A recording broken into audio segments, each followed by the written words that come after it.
welcome back to my channel. I am Shivya Malama, the e-commerce junkie, and on this channel we talk about all things online business, e-commerce, and entrepreneurial mindset. And today I'm talking to you about why my business failed. So I used to have an accessories business where we used to sell accessories, but at this moment, this business is not operating as we, as partners, have parted ways.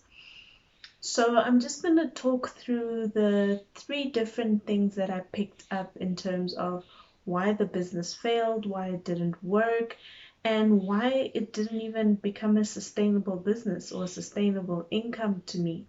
The first thing that I picked up was that number one, the business did not have any financial structure.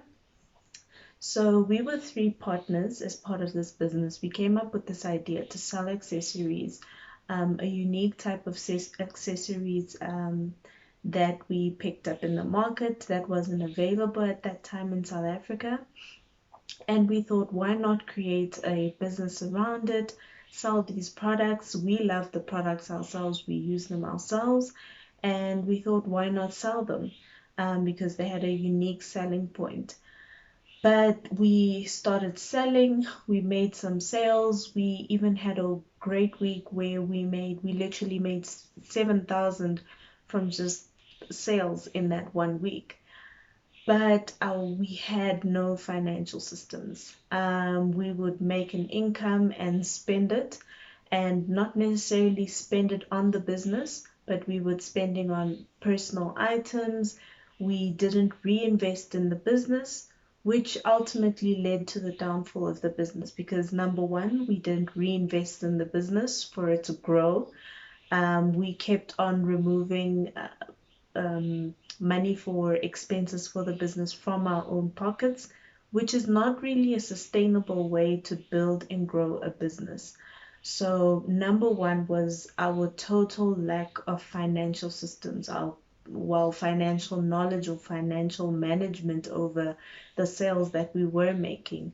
Literally, income would come in and it would go out. So we could see the sales were coming in, but we literally were not managing the finances. So that was our biggest mistake, and ultimately, it really led to the downfall of the business.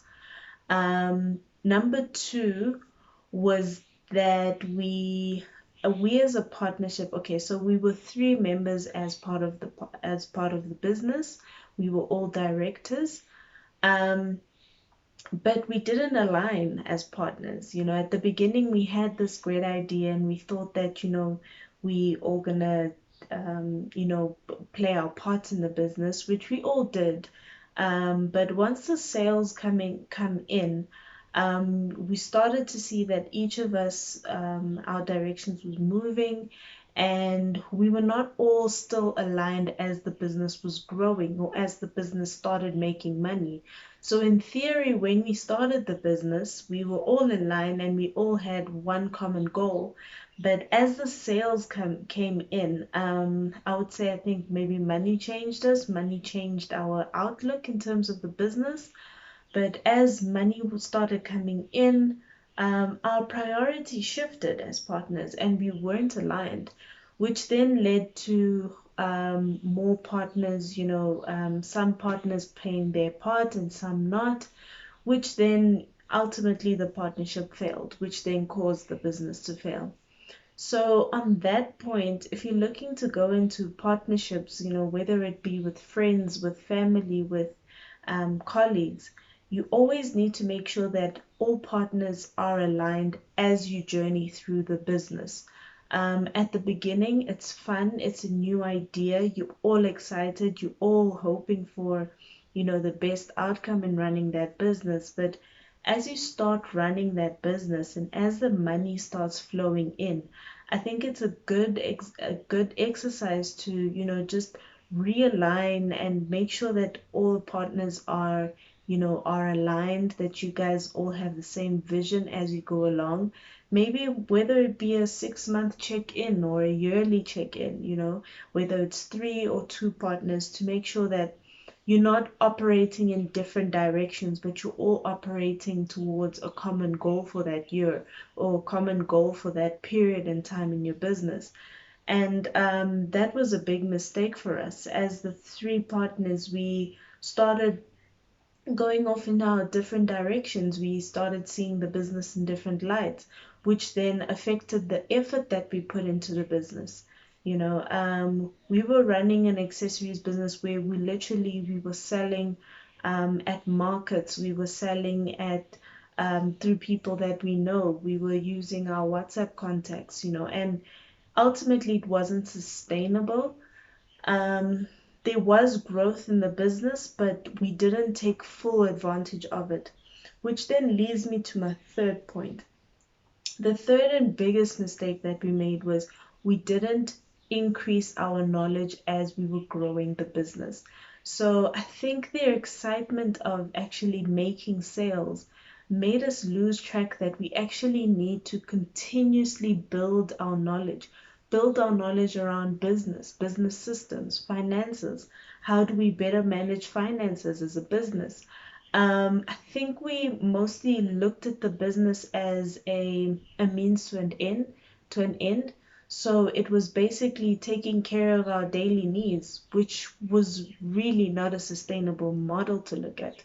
And we didn't build our knowledge. Well, specifically for myself, as a partner in the business, I stopped growing. I didn't build my knowledge. I didn't expand in the section that I was working on. So for me, I was in charge in terms of the IT tools, the business online tools that we would use. And in doing the sales, I think I just got so focused on making the sales and not actually focusing on how do we better make sales. So, how do we better make sales in terms of how do we get a more sustainable platform to sell on? Because selling at markets every weekend is not sustainable because you won't always have the time to go and sit at a market every weekend to sell your product, because not every weekend would you make a sale. And it was just so timely to go to each market each weekend because you would know that if a market is over a Saturday and a Sunday, that's your entire weekend of you spending at a market trying to sell your product. And there were weekends where we would make one sale, where we would make two sales or three sales, and then there were majority of the weekends where we wouldn't even make a single sale, but we had a lot of interest but didn't have much sales. And that spoke to our in-person sales skills. It spoke to us building a sustainable business. We just did not put in the structures to make the business sustainable. I myself didn't grow in the responsibility portion that was assigned to me. I didn't go out and, keep researching and looking at different business tools that we can use, online tools that we can use to sell our products. At that time, I wasn't even aware that we would be able to sell our products online. But those tools were already on the market. So tools like Shopify, creating a website where we could have sold even much more than what we were selling. So we were really reliant on our in-person sales. We were reliant on, we did have an Instagram and Facebook page. We were reliant on that. We ran ads, but they weren't really effective. I was literally just boosting posts, which I'll speak to another video about that, about the effectiveness of boosted posts. Do they actually work? And ultimately, because most of our sales just came from our in-person sales, so we didn't build a sustainable business because we didn't have financial systems in place. We mismanaged every single sale income that we made in that business, because we were literally hand to mouth. The second thing was that as partners, we weren't always aligned. And at the end of the business, why we actually split was that our vision for the business and our relationship in terms of business wise we weren't all aligned and we all weren't working towards a common goal, which then is really not effective and does affect the business. And the third and last point was we did not grow our knowledge. We remained at the same place that we were when we started. So a year later into the business, we did not put in the right structures. We did not grow our knowledge as partners, especially, well, let me speak from my point of view, is that from me, I didn't build my knowledge. I didn't implement I didn't implement new things into the business to help us grow. And ultimately, those three biggest mistakes is what caused us to close the business. Ultimately, the business is now closed, so we're planning on reopening. But obviously, with the new and renewed view in terms of how to do business, we've all grown as partners, and I think we're at a better place now than we were before to actually restart the business. So yeah, guys, those were just my three biggest mistakes that I picked up in my first business, which was an accessories brand. The accessories brand is called Log On Accessories. We specialize in selling wooden and leather accessories, so your watches, your earrings, your cufflinks, and all that fun stuff. We are working on a relaunch, so I can't give away too much detail, but at this point, those are the mistakes that I picked up in the first try we had in actually running this business.